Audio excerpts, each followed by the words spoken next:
Hello আমার দুষ্টু প্রিয় মিষ্টি বন্ধুরা, তোমরা সকলে কেমন আছো? বন্ধুরা, আজ তোমাদের মাঝে নতুন একটি লাগালাগির গল্প নিয়ে চলে আসলাম। বন্ধুরা, গল্পটি শেষ পর্যন্ত দেখলে আপনার দাঁড়িয়ে যাবে, আপনারা হাতের কাজ করতে বাধ্য হবেন। চলুন বন্ধুরা, গল্পটি শুরু করি। অভিদের কথা শুনে রুহির চোখের কোণে আবার পানি জমে গেল। যেই ছেলেটা তাকে এত ভালোবাসে আজকে তাকে নিয়েই কিনা কি ভাবল। ভাবলেই নিজের উপর রাগ উঠে। রুহি আরও ভালো করে অভিদের বুকে মাথা গুজে দেয়। অভিদ রুহির মাথা উঠিয়ে মুখটা সামনে এনে চোখের পানি মুছিয়ে দিয়ে দুই গালে হাত রেখে গম্ভীর গলায় বলে, আর কখনো এসব নিয়ে কান্না করবে না। তোমাকে ছাড়া আমি আর কাউকে ভাবতেই পারি না। তুমিই আমার সব। সব পরিবর্তন হলেও আমার ভালোবাসার পরিবর্তন হবে না, কথা দিচ্ছি। আর আমাদের বেবিকে তো আমি খুব ভালোবাসব। অভিদের কথা শুনে রুহি প্রচণ্ড লজ্জা পেল। রুহি লজ্জায় লাল হয়ে অভিদের থেকে চোখ নামিয়ে নিচে তাকায়। অভিদ রুহিকে লজ্জা পেতে দেখে ঠোঁট কামড়ে হাসল। আস্তে আস্তে রুহি লজ্জায় নুয়ে যেতে লাগল। রুহিকে বেশি লজ্জা পেতে দেখে অভিদ রুহির মন ঘুরানোর জন্য বালিশ ঠিক করতে করতে বলে, আচ্ছা, অনেক কেঁদেছ, ক্লান্ত হয়ে গিয়েছ নিশ্চয়ই। নাও এখন শুয়ে পড়ো। কি বলে রুহিকে শুয়ে দিতে নিলেই রুহি বিরক্ত মুখ করে বলে, উহ, এত শুয়ে থাকতে ভালো লাগে না, আমাকে বাইরে নিয়ে চলুন, একটু ঘুরব। অভিদ ভ্রু কুঁচকে বলে, কি এই রাতের দিকে তুমি ঘুরবে? কোথায় ঘুরবে শুনি? এত ঘুরাঘুরির কথা বললে কিন্তু আবার হসপিটালে ভর্তি দিয়ে দেব। রুহি মুখ গোমরা করে বলে, এমন করছেন কেন?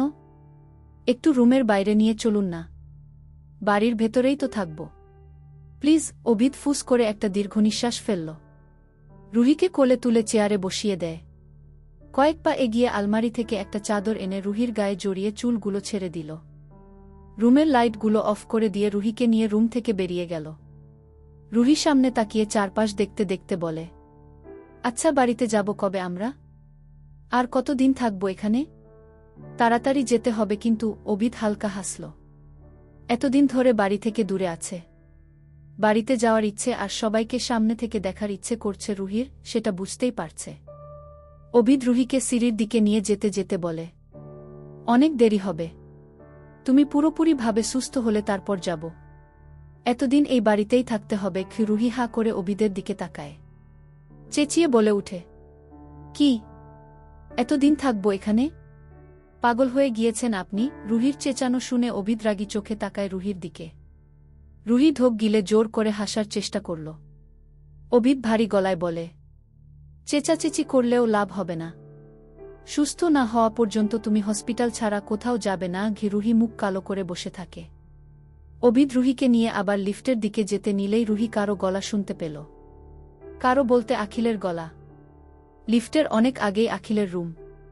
আখিল কারো সাথে কথা বলছে। রুহি অভিদের ঘাড় ঘুরিয়ে তাকিয়ে ফিসফিস করে বলে, আখিল ভাইয়ার রুমের দিকে নিয়ে চলুন তো গু। অভিদ এক ভ্রু উঁচু করে বলে, কেন, সেখানে গিয়ে তোমার কি কাজ? রুহি অনুরোধ করে বলে, চলুন না প্লিজ। অভিদ চোখগুলোকে ছোট করে তাকিয়ে রুহিকে নিয়ে যেতে থাকে। আখিলের রুমের সামনে আসতেই স্পষ্টভাবে আখিলের কথা শুনতে পেল। রুহি মাথাটা একটু এগিয়ে দরজা দিয়ে দেখতে পেল আখিল ল্যাপটপের সামনে কান ধরে দাঁড়িয়ে আছে। রুহি অবাক হয়ে ল্যাপটপের স্ক্রিনে তাকায়। ল্যাপটপের দিকে তাকিয়ে রুহির মাথায় আকাশ ভেঙে পড়ল।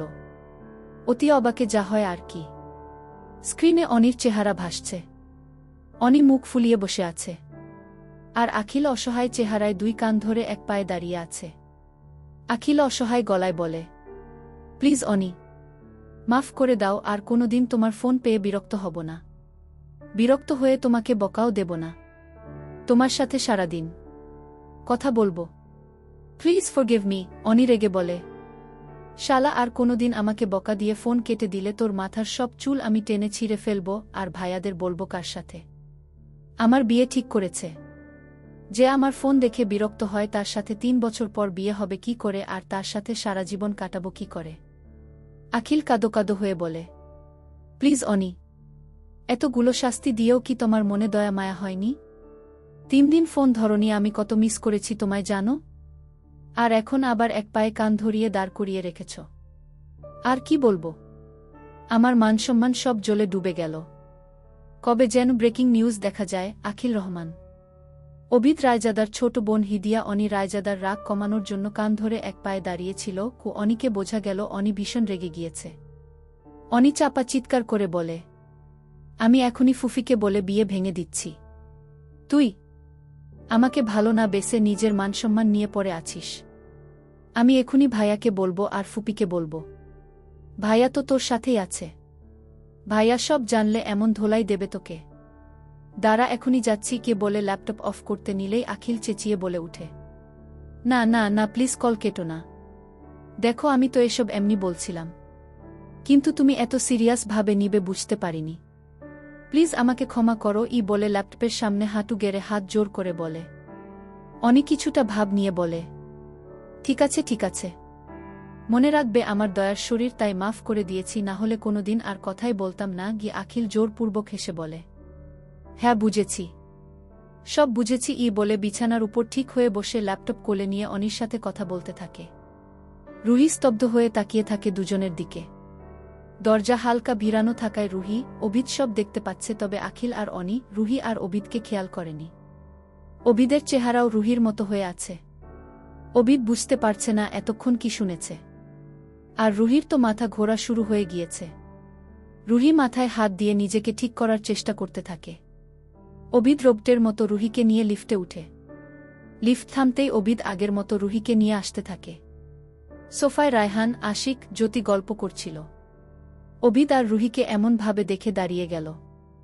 রায়হান অবিদের সামনে এসে দাঁড়িয়ে বলে, কিরে রুহুর কি হয়েছে?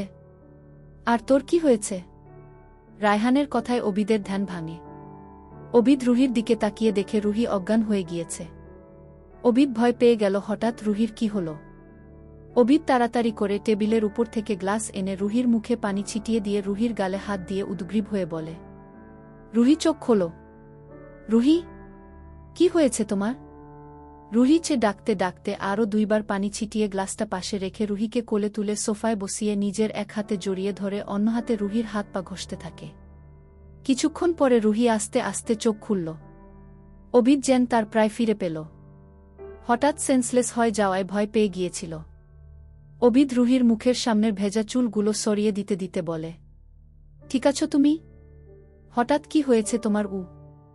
রায়হান রুহির পাশে বসে বলে, হয়তো খারাপ লাগছিল, তাই সেন্সলেস হয়ে গিয়েছে। তুই ডক্টরের সাথে কথা বলে নিস। রুহি খারাপ লাগছে? রুহি ওরে দুর্বলভাবে মাথা নাড়িয়ে না বলে। রুহি অবিদের দিকে তাকিয়ে অভিমানী গলায় বলে, আপনি রুহির বিয়ে ঠিক করে ফেলেছেন আর আমাকে বললেনও না? অবিদ অবাক হয়ে গেল। নিজেই জানে না অনির বিয়ে কে ঠিক করেছে। রায়হান চমকে লাফিয়ে উঠে দাঁড়ায়। চিৎকার করে বলে, কি? অনির বিয়ে ঠিক করেছিস তুই? তাও আমাকে না জানিয়ে? অবিদ কপালে হাত দিয়ে অসহায় গলায় বলে, না রে ভাই, আমি তো নিজেই জানি না আমি কখন আখিলের সাথে অনির বিয়ে ঠিক করেছি। আমি সত্যি জানি না অনির বিয়ে কে ঠিক করেছে, তাও আখিলের সাথে। আমিও তো মাত্রই শুনলাম কি বলে মাথা উঠায়। রায়হান এবার ধপ করে সোফায় বসে পড়ল।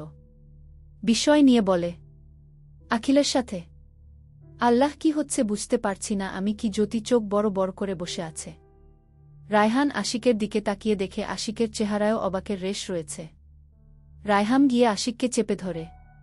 আশিকের হাত ধরে চোখ রাঙিয়ে বলে, এই তুমি না বলেছিলে আখিলের কোনো বিজনেস ক্লায়েন্টের মেয়ের সাথে বিয়ে ঠিক হয়েছে? তাহলে এসব কি শুনছি? আশিক থতমত খেয়ে গেল এমন প্রশ্নে। মাথা চুলকে বলে, রায়হান, সত্যি বলছি আমি জানি না এসব কি হচ্ছে। আমাকে স্যার যা বলেছে আমি তাই জানি, এর বেশি কিছু নয়। সত্যি বলছি। রায়হান শুকনো ঢোক গিলল। রুহির এত বড় সব পেয়ে সত্যি সত্যি দুর্বল হয়ে গিয়েছে। বিয়ে ঠিক হলেও বিয়েটা আসলে কিনা সেটা চিন্তা করছে। আর বিয়েটা ঠিক করেছে কে? রুহির এসব ভাবনার মাঝে অবিদ রেগে দাঁড়িয়ে গেল। রাগী গলায় বলে, আমার বোনের বিয়ে ঠিক হয়ে গিয়েছে অথচ আমিই জানি না। ফুপির সাথে কথা বলতে হবে কি বলে টেবিলের উপরে থাকা রায়হানের ল্যাপটপ দিয়ে ফুপিকে ফোন দিল। কিছুক্ষণ রিং হবার পর কল রিসিভ হল। ফুপিকে কোনো কথা বলতে না দিয়েই অবিদ প্রথমে দাঁতে দাঁত চেপে বলে, অনির বিয়ে ঠিক করেছে কে? আর আমাকে না জানিয়ে এত কিছু কি করে হলো? কে এসব ঠিক করেছে? আর আখিলের সাথে বিয়ে ঠিক করেছে আমাকে এক জানালো না? রিয়েলি? অভিদের চেঁচিয়ে বলা কথাগুলো শুনেও ফুপি গা ছাড়া ভাব নিয়ে বসে আছে। ফুপির এমন ভাবমূর্তি দেখে অভিদ আরও রেগে গেল। কিছু বলতে নিলেই ফুপি বলে উঠে, আরে জেনে গিয়েছিস?